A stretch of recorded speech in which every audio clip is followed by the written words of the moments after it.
The Vedic rishis sought the truth, the right, the vast. Satyam, Rutam, Brihat. They understood that the awareness limited to the ego personality, the individual body, life, mind complex, was incomplete and could not comprehend the truth or meaning of existence. They sought to identify with the larger reality that manifested our existence as part of its own, not simply as separate beings. What many do not recognize is that this is not some concept of pure philosophy, but an actual experience of consciousness. Occasionally, under a variety of circumstances, individuals actually shift out of their focus on the personal individuality and experience something of a wider consciousness. Sometimes, in the case of high fever, the individual can experience a loosening of the body to the body awareness and feels a wider consciousness. Yet, this is not the state envisioned by the rishis. This widening, while nevertheless exceeding the immediate boundary of the body consciousness, remains limited and appears to be more of an awareness of the energy body around the physical body. A truer experience of wideness tends to occur in various places that are naturally conducive, such as along the ocean, or under a star-filled sky, or looking across a plain from a large hill or mountain. We see here the principle of samyama, the process of self-identification, as the vision and mood focuses on the wide horizon or endless vast of space.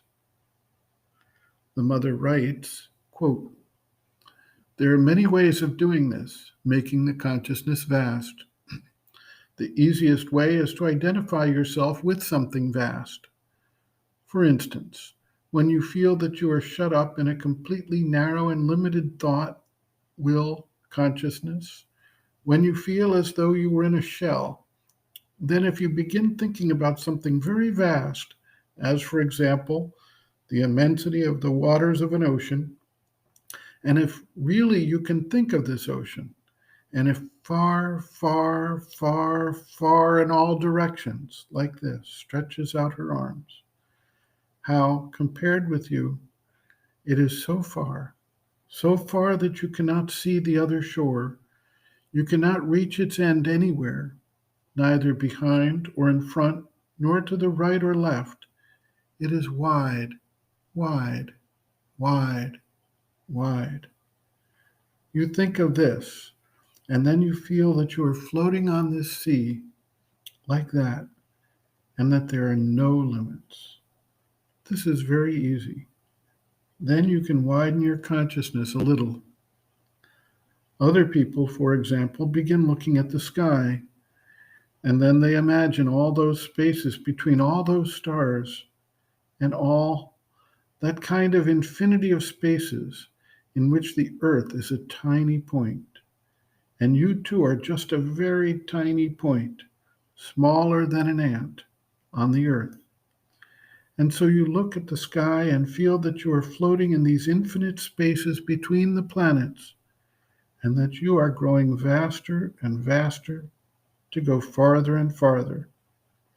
Some people succeed with this." End quote.